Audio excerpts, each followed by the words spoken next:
Aloha, welcome everybody. Welcome to Chef Franc Kitchen. I don't know yet what I'm going to call this segment. It might be Dining with the Dandy. It might be the Chef Franc Music and Dinner Show. I don't know. But this is episode 1. And welcome to Hyde Park, Chicago. Right off the bat, I wanted to talk about, I do like to do show and tell, so. This is a painting by a painter from the Bahamas, a guy named Amos Ferguson. And I bought it on a trip there once a long time ago. And it's painted on cardboard. And it's a beautiful little fruit bowl. Kind of looks a little bit brainish down here. I love it. He's an amazing folk artist, you know. But I love having it by the fruit bowl. But anyways, so that's it for that. And what I wanted to cook tonight for the first episode is broth, stock, soup. They're all sort of in the same wheelhouse, and I've just been craving it lately. I've been craving broths. My friend and collaborator Marco Ferrari, who lives just a few blocks down the way over here, him and his family. His parents are from Verona in Italy, and whenever I go to their house for dinner, oftentimes they serve broth before, and it's broth from the things that have been they're in the meal to come.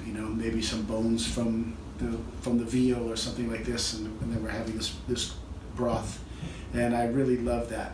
Kind of in the same way consomme and all those things, that world, and.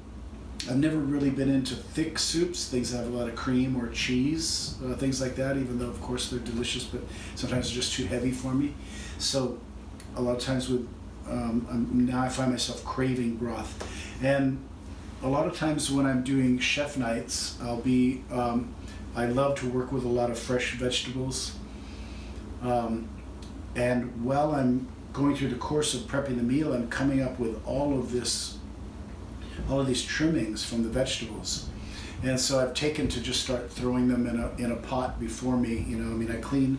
These are some vegetables. I went through my fridge and went through the veggie drawer and grabbed everything that I felt like I could use. And it's a great thing to do if things are starting to get to the point where you go like, I need to use these up pretty soon. Making stock with them is a great way to do it if they sort of pass their freshness but they're still good. And so in the same way that like doing a chef night, I would have these trimmings. I've sort of gone through the fridge. So I've, give you an idea. Here we go. I've got some cabbage leaf. I've got some broccolini, rapini, baby broccoli there.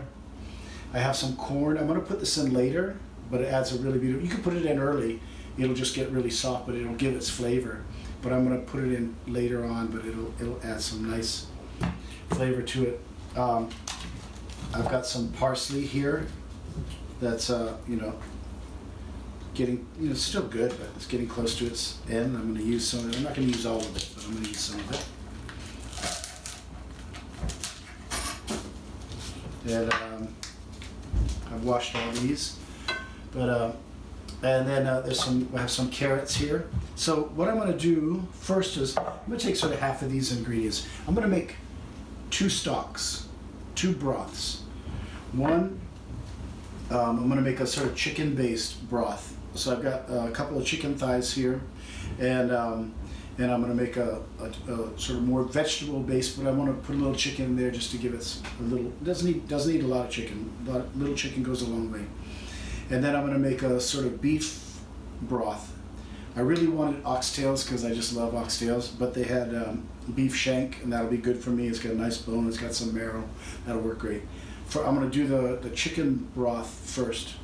And I kind of want to, one of my main things about doing this and doing it like in this form of like, kind of like a recipe or a method, is that a lot of times when I do chef nights, a lot of people tell me that they can't cook or that they burn water.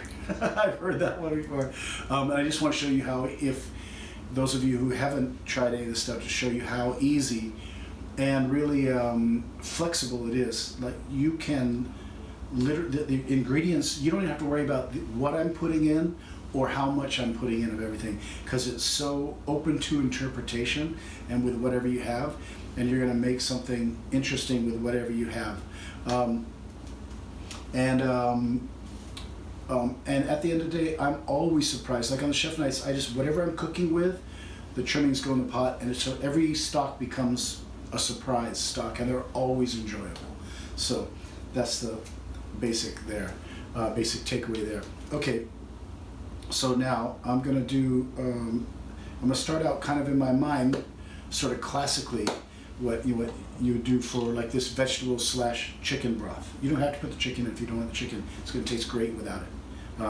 But a classic thing would be celery, carrot, leek if you have it. I don't have leek, but I did find these nice spring onions. I'm gonna use these. That'll do it. Cause we're cooking this broth so long, like you can cook it for 3 hours and then you'll get something delicious and satisfying and interesting. And you can have it. You can put it away in the fridge, warm it up the next day, keep going, or you can leave it going for 24 hours low. Once you get it all in the pot and simmering, and my friend Nina recommended this on the last thing. She was saying, yeah, let it go 24 hours, low and slow for a long time, and the results are really nice. The stock got really darker, and the more time it spends with the ingredients, with the stuff in there. Sometimes I might make stock after 3 hours, and then I'll strain it, like the things before I cool it down, but it's not getting everything out of those ingredients yet. So we're gonna let this go for 24 hours. So classic, beginning would be carrot, celery, onions of some sort. There's lots of things, and it's very whimsical. But so here we go. I'm just gonna get started on this. I'm gonna save some of these because I'm gonna do 2 different stocks. Normally when I buy celery is one of my favorite essentials. I always take the heart and I save that for salad, or to mix with Marcona almonds, to put on a cheese plate or something like that. But tonight we're going to use it because it's getting on. Now the other thing is, how do you say this? I'm paring aside some of this, some of this, some of that. You don't have to chop these so fine because they're going to be leaching their goodness into the soup for a long time. So you can just go inch, something like that.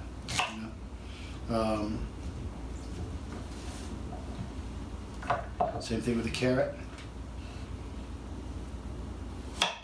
You could put the carrot tops in there too. It'll. Some people are concerned about clarity of their stocks. I'm not at all. I don't care. I'm not after like a sort of a clear broth. I'm after a super flavorful broth. So I don't really worry about that at all. I like the chicken fat in there. I don't skim the chicken fat out. I let it ride. So we have some carrots. I'm just taking the ends of these spring onions. And the spring onions are very much like green onions. They are.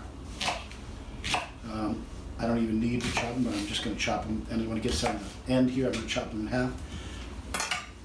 There we go. That's the beginning of that one.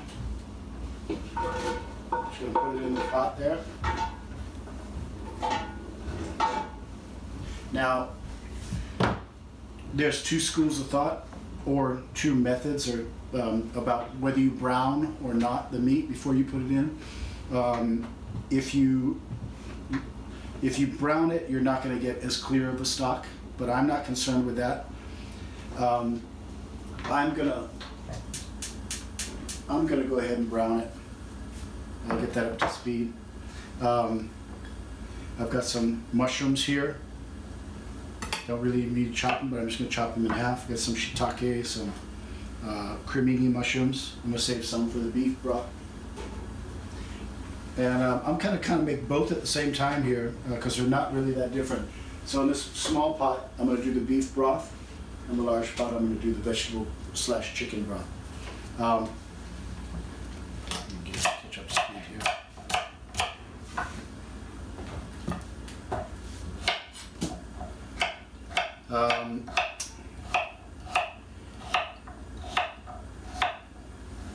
The beef broth, I'm going to take a little bit to a kind of an Asian direction, like kind of like a pho or like a Hawaii style oxtail soup. And what that means is I'm going to put some Chinese spice, a little bit of star anise, orange peel, stuff like that. So here we go.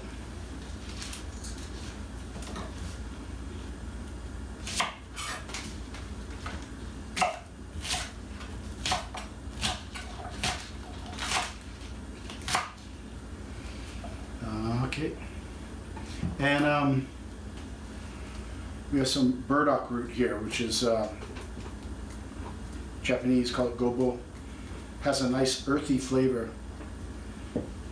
I'm going to cut it in half and put a little bit in each one. Just trying to decide which one.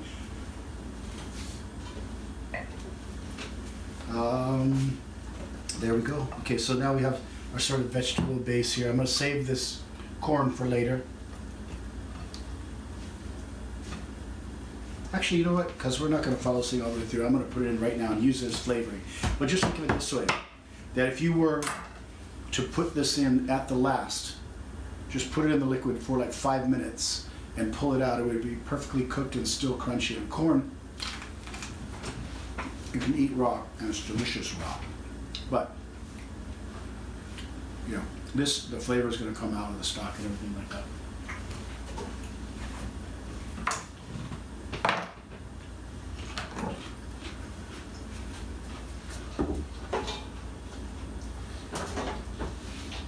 Okay, so now, those are both the same right now. They're just like a vegetable base thing. I'm gonna put a couple of Fresno peppers in there. They're spicy, not that spicy. I'm gonna take out the seeds. Am I gonna take out the seeds? Just so that way I don't have to worry about them. I would leave the seeds in personally, but it's easy to take the seeds out, just like that. Boom, cut down the side. Peel the seeds out. By the way, this is something that I love. I just nailed a trash can to the side of my counter, right over here, and it has a little trash bag, and I can just literally chop and just boom, everything, you know, the things that I don't want go right in there. I'm just gonna drop these in, no need to cut them, they'll leach out.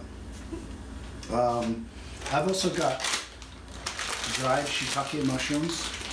Normally, the dried, you know, Coco turned me on to this, they actually have a different flavor, or, you know, they have a more intensity, you know, and when they're dried, they unleash something else that's really nice. Normally you would take some boiling water, you would drop these in and let them sit in the boiling water. You turn it off and let it sit there for like 30 minutes or so, and they will kind of rehydrate, and then you can use the liquid and the thing. But since it's going to be there a long time, I'm just going to divide them up and drop them in.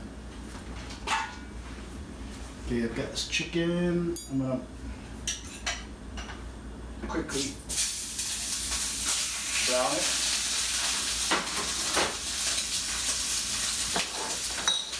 While I'm doing that, there's this Japanese soup. How do you call it? Soup shoyu? Soup dashi? What's that? Dashi shoyu. So, to me, this is like magic stuff. I mean, you can put it in salad dressing. You can put it in, you know, soup base. That's really what it's for, is a soup base. But like, you know, it just, you know, put a couple of good squirts in there. It adds this like layer, you know.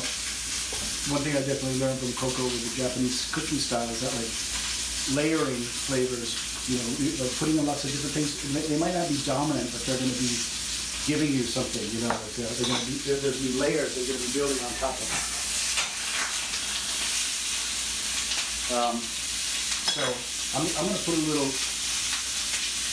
Sometimes I would put in Worcestershire sauce. That's like English fish sauce, you know, it's like the English had fish sauce in Asia. They came back and they I know that's how it happened. I'm gonna use a little bit of fish sauce in each one of these. They're gonna both be nice. I'm gonna put a little bit of sesame oil because that also adds a nice flavor. You don't want to put a lot in because it will dominate now. You can season it later, however you like.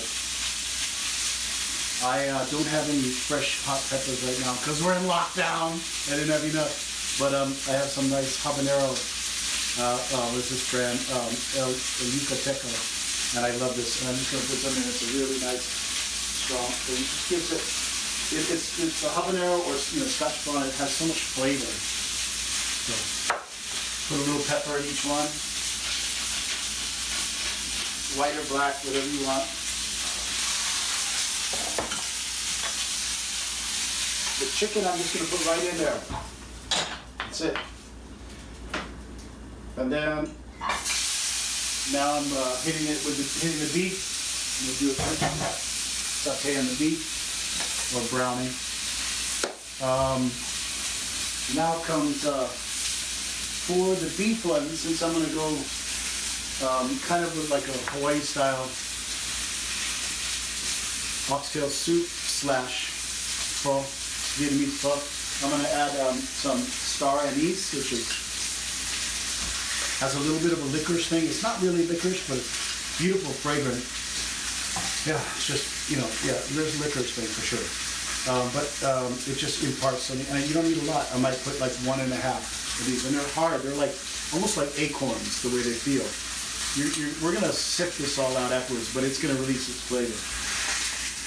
So then I'm gonna put some Chinese spice.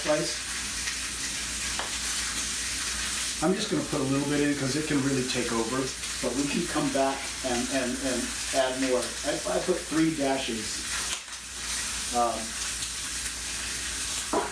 I'm going to put sansho, which is a Japanese pepper, kind of like Chinese Szechuan pepper. It's in that family, and but it's spicy but fragrant.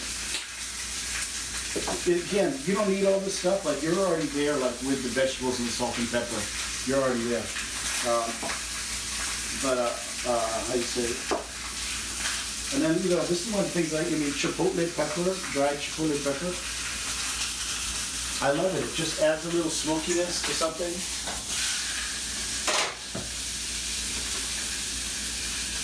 You don't need it, but I'm going to play with it. Cayenne pepper if you like heat, which I do, so I'm going to go for it. Now cumin. I'm going to put in both of them.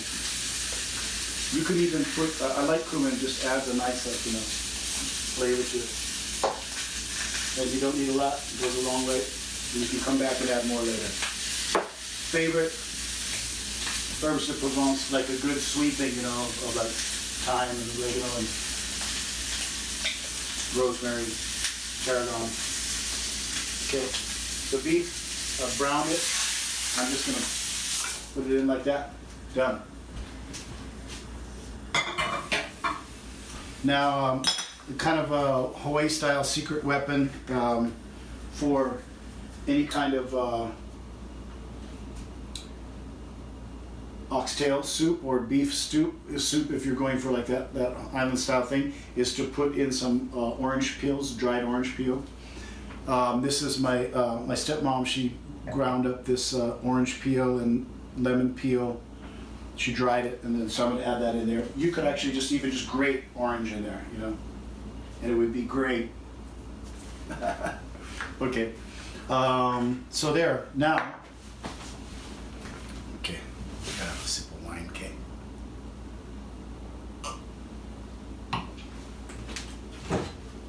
I'm gonna add some water to these, and you just want to submerge them.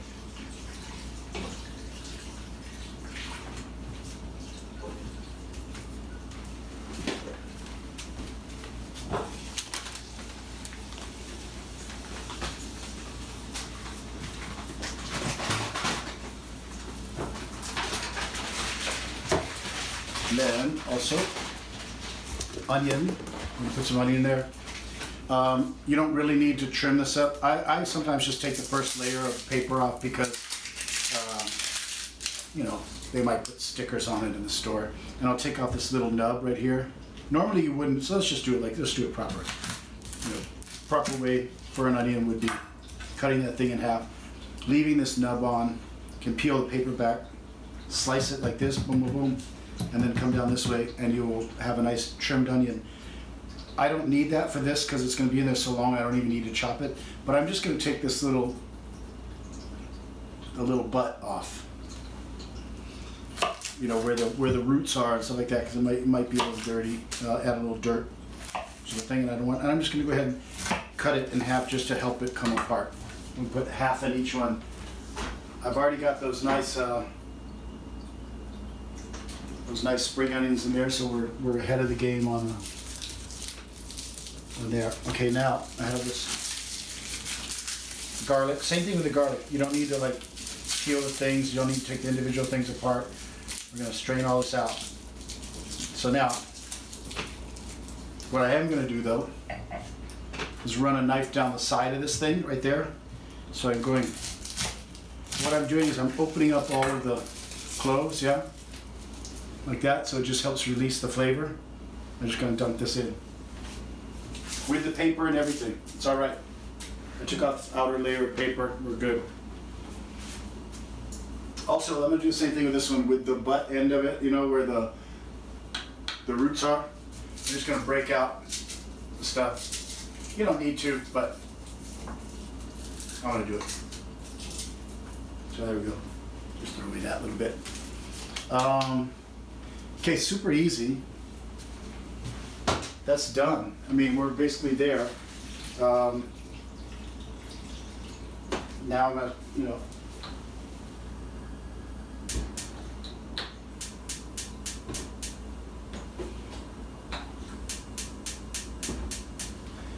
I'm gonna bring it up to a boil. So you know, while I'm watching it, and I'm just gonna cover everything with water. Bring it up to a boil, and then once you know, like a light boil. Once it gets to boil, bring it down, let it just simmer with a lid on it, and just let it go. And there's some schools of thought here. One would be let it go for 24 hours. You know, just watch it. If you don't want to, some people don't like to leave fire on overnight in their house, and so you know, just let it make it in the day, let it go. At night, turn it off before you go to bed, like maybe an hour, 45 minutes before you go to bed, so it comes down in temperature. Then you can put it in the fridge. The good thing about that is that when you pull it out of the fridge, you'll be able to skim the fat off the top of it really easy. It will coagulate and come to the top. I don't mess with that with chicken because I actually really like chicken fat and I want it in there. I'm going to mix it in there. I love the way it beads up. I love the way it tastes. It's really good. With the beef, I did trim the fat, but I will probably skim the fat. You don't need to there too if you just want to be hearty about it and have a thick and, you know, fatty, flavorful soup. That's delicious too. I'm sure that when here we go. Yeah, I guess. So I'm sure there's lots of things I'll be trying to remember later. Bay leaf, you know, it's one of those little things. It's like it's hard to tell what it does, but it really does it. You know, it really. And the best way to know what it does is after you've cooked something with bay leaf. You know, I put like 3 or 4 in each one. When you're picking the bay leaf out, you pick the bay leaf out of it, and then just taste it, and then it will be wet and releasing its flavor, and you'll appreciate what it adds to it. There's a school of thought too about adding vinegar to these that it helps pull marrow out of the bones. And if you see a lot of times recipes are gonna, I'm just putting a little bit in there, are gonna talk about adding wine. It's also that. So if you have old wine,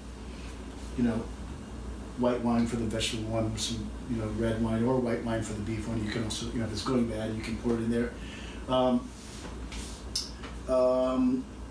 I think that's basically it for now. I haven't put any salt in. I'm going to put a little bit of salt. you know, good. We're always going to come back for this and salt it up as it goes. But it's nice to season as you go, as they say.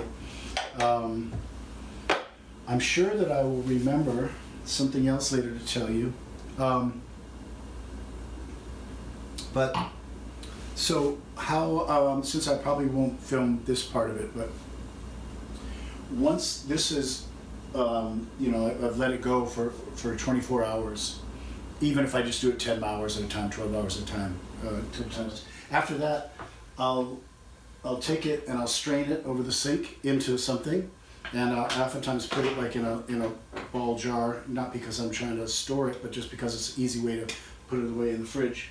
And then, so I can do one for the beef and one for the chicken. And then I can just pull it out and I can serve it whenever I want, just put it into something and heat it. And like, I love it just as it is, you know, I'll just put it in a cup sometimes and just drink it, you know, and I love that. And then other times I love to put a dollop of creme fraiche in there. And without it becoming like a creamy soup, it becomes like a nice, you know, like rounded, you know, it just adds a little thing that I really love to it.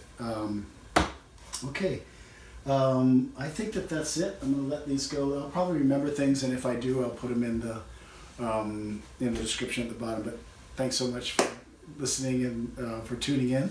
And yeah, that's it. All right, buon appetito. Ciao, ciao.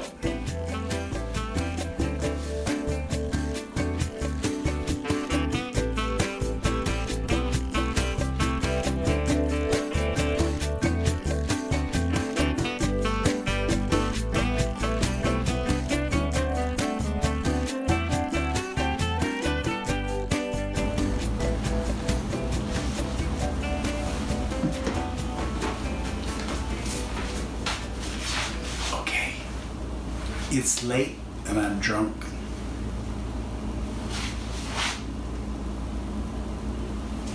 But I think the stocks are like at a point that I can show you like how they developed. It's been like about 12 hours, something like that. And so first I'm gonna open some wine.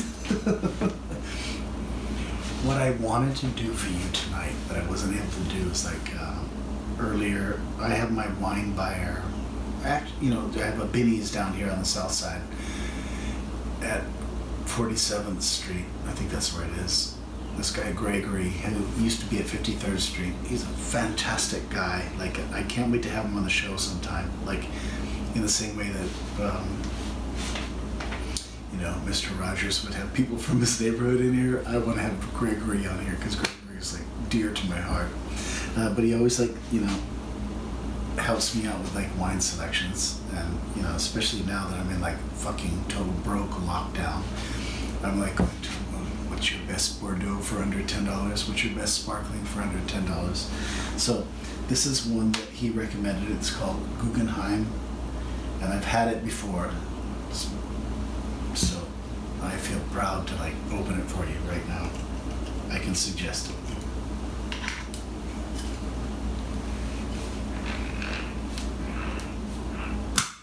It's very kind of like, it's got a lot of fruit and sweetness, but without being sweet. It's still, you know, it's just got a lot of fruit is really what it is.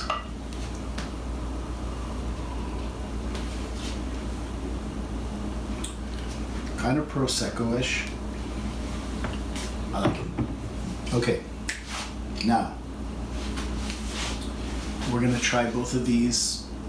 Both of these stocks can go longer, and they will go longer, but I'm hungry.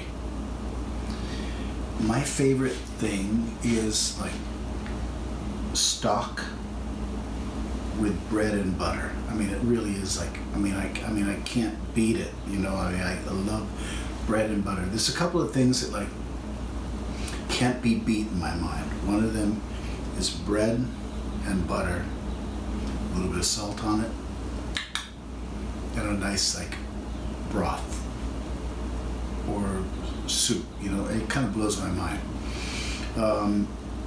What's the other thing? Oh, I forgot now. I'll remember.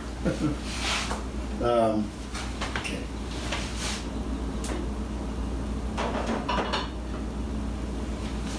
I wish I could drag the camera over there, but it'll kind of fuck up the lighting. But what I'm going to do is I'm going to have two different glasses. Here we go. So you can see it. This is a vegetable stock. At about, I don't know,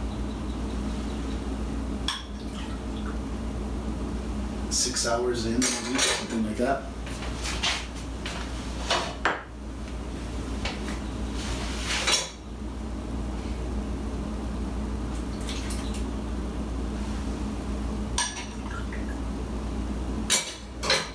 That's the beef stock.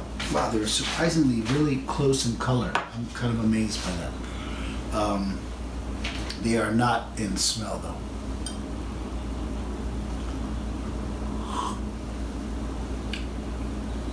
Wow.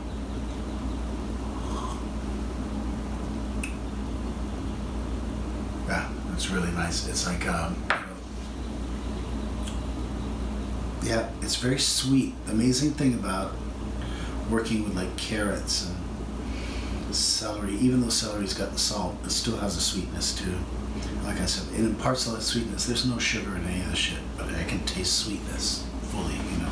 I don't have a sweet tongue at all. I don't really even like it, you know. But I can taste it inside of carrots and all that stuff that comes out. Okay, now that's the beef one. Wow. Okay. Also light and lean, which I like. It's not like greasy, it's not creamy, fatty, it's still lean, but it's got like it's got all those Chinese spice. It has the what do you call it? What's the one? Star anise. It has the star anise flashing out there as a pepper, those kind of things. So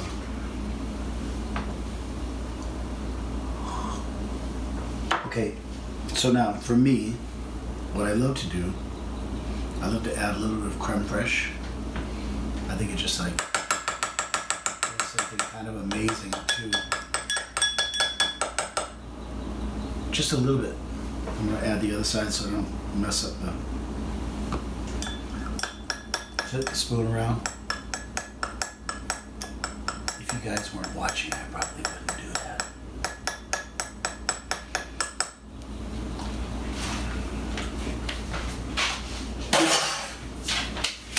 So now,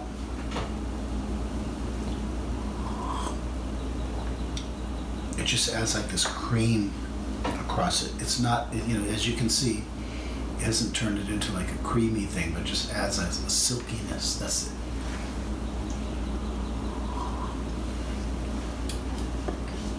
Okay. Now for me, there's some butter and some bread.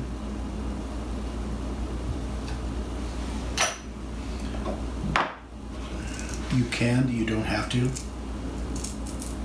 But I feel about salt, like a little bit of salt, even if you're intolerant to it. Give yourself a little bit to wake the flavor up of the thing, but have a little bit of it.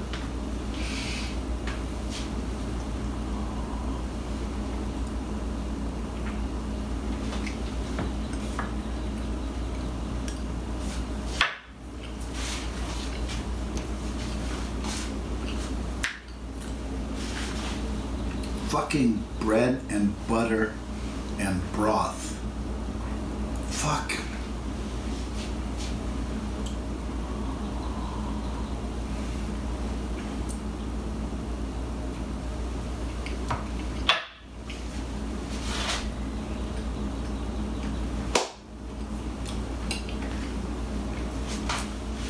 What the fuck do you want? Filet mignon?